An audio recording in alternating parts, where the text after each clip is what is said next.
Welcome to Gospel Tangents, the best source for Mormon history, science, and theology. I'm Rick Bennett. I was surprised to learn that the LDS Church sued Matthew Gill to try to shut him down. They didn't like the fact that he used the Book of Mormon and had a very similar sounding name. We'll learn more about this lawsuit and Matthew Gill's reaction to it. They're still around, so check out our conversation. Oh, all right. So you translate all of this in 2006. And then what happens in those 9 years between then and the Book of Rayanac? So we translate, we get the book published, and then, of course, we start to organize our branch or our church.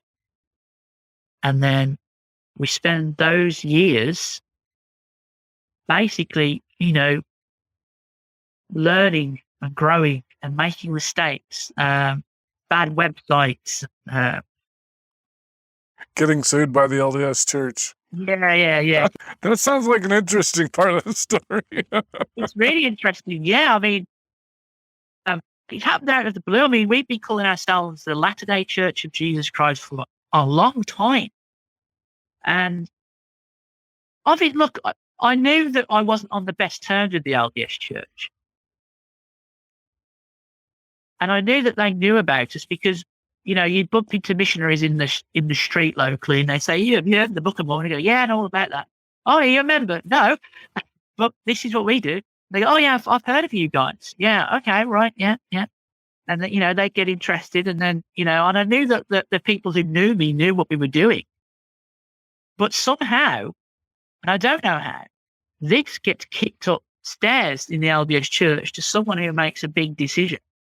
And then one day I come home from taking my boys out and I've got this big envelope with the LDS Church stamped all over it. And I'm like, oh. And then they go, we're going to sue you. And I was like, oh, wow. Yeah, our size. I mean, we're not huge and we don't have lots of money. So you're not going to get much. And so we went to a lawyer and we got lawyered up as best as we could. And we took the fight to them as best as we could with our limited resources. And instead of them suing us in the end, we came to an agreement because the LDS Church wanted us to stop using the Book of Mormon. They wanted us to stop referring to Joseph Smith. They wanted us to basically give up everything that we believe that we are. And we said we can't do that because we believe the Book of Mormon is true. We believe Joseph Smith is a prophet of God. We can't just say we don't believe in those things. That's who we are. So we came to an agreement that they would back off if we changed our name, pretty much. And, touch wood, we're still all right. So we changed our name, changed the website. This is in 20, what year is this? 2014. Okay. Yeah. So now you're the Restored Branch. I think your website's the restoredbranch.org. Is that right? Yeah, restoredbranch.com. .com. Okay. That's the beauty to get .com. Everything else is terrible. So yeah, we changed our name, changed the website. We totally overhauled the website.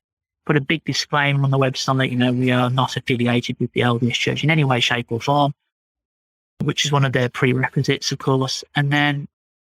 But you believe in the Book of Mormon.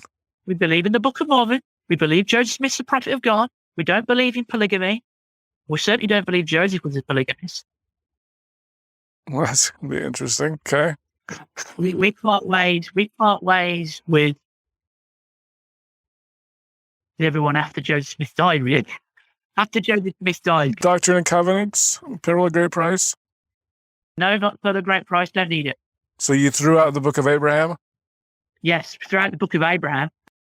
We got the Book of Moses because the Book of Moses is a part of the inspired version of the Bible. It's right there. So my argument is you don't need the Book of Moses if you're using the IVB. If you're using the inspired version, you don't need the Book of Moses. The only reason, in my opinion, the LDS Church used the Pearl of Great Price is firstly the Book of Abraham, and secondly because they don't print the inspired version of the Bible. They print extracts from it, but they don't print the entire thing. hence the need to put the Book of Moses into a new book of Scripture. So anyway. Okay. So, because I'm trying to remember. So you threw out the Book of Abraham, but you still probably have the first what's it called? Joseph Smith history?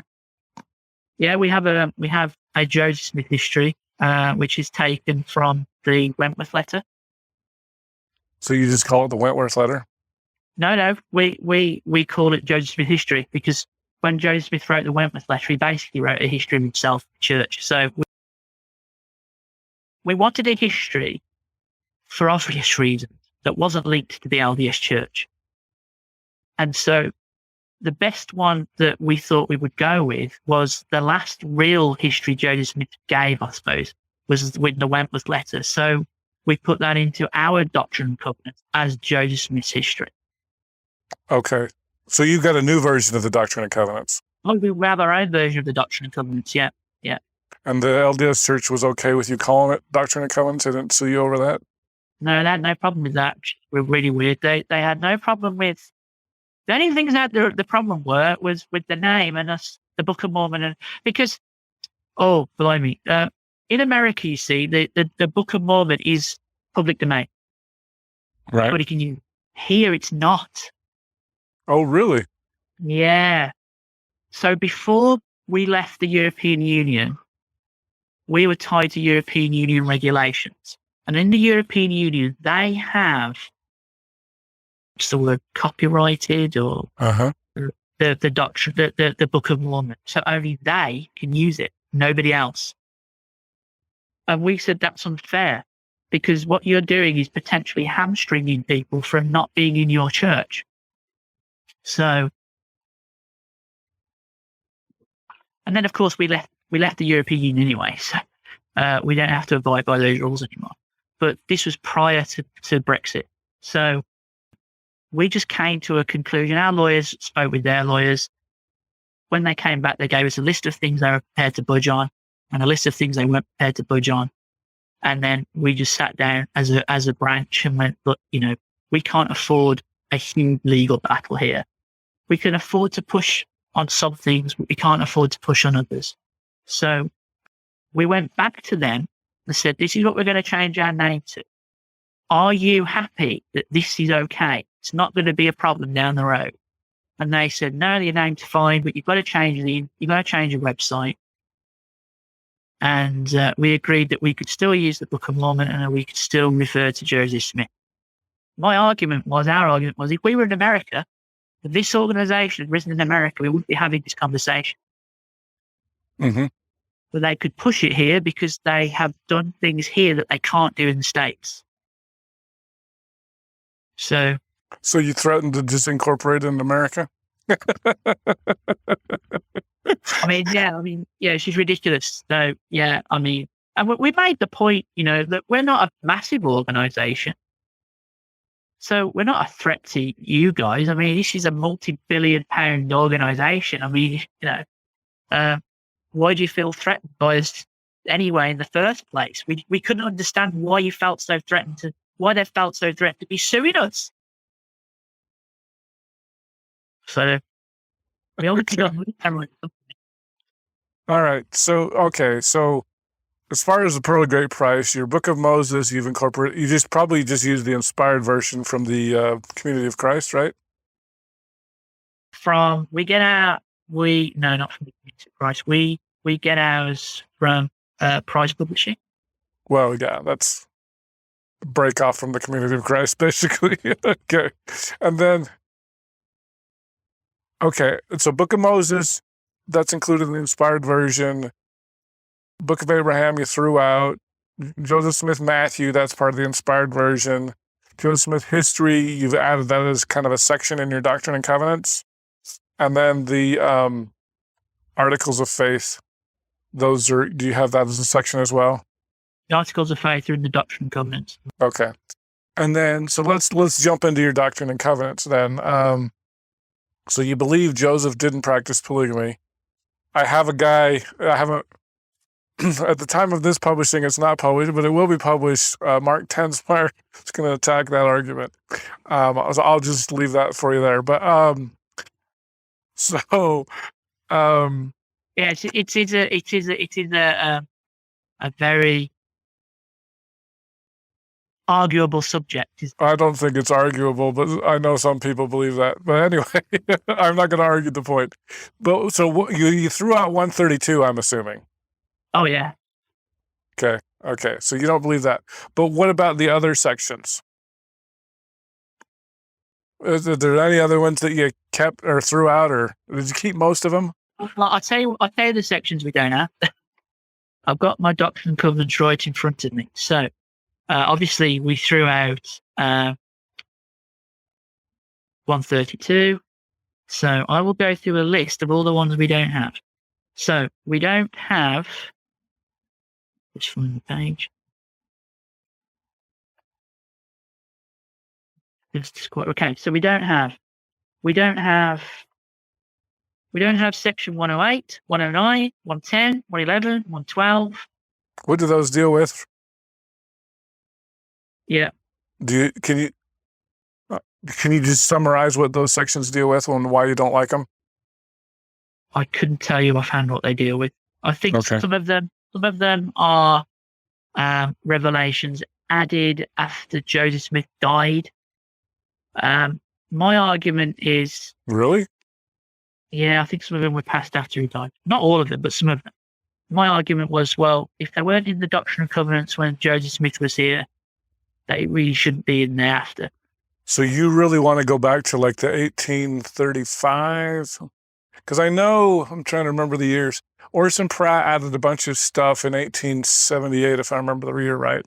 So you're going back to like the 1835 or 1840. I can't remember which was the latest version before he died. We go back to the 1835 Doctrine and Covenants, pretty much. Yeah. Okay. So anything that Joseph Smith didn't seem inclined to add while he was alive, we don't put in the Doctrine and Covenants. There are varying reasons for that. Either we don't believe that they were revelations in the first place. But my biggest argument is, look, Joseph Smith published, or the church published in 1835 with a vote of the saints.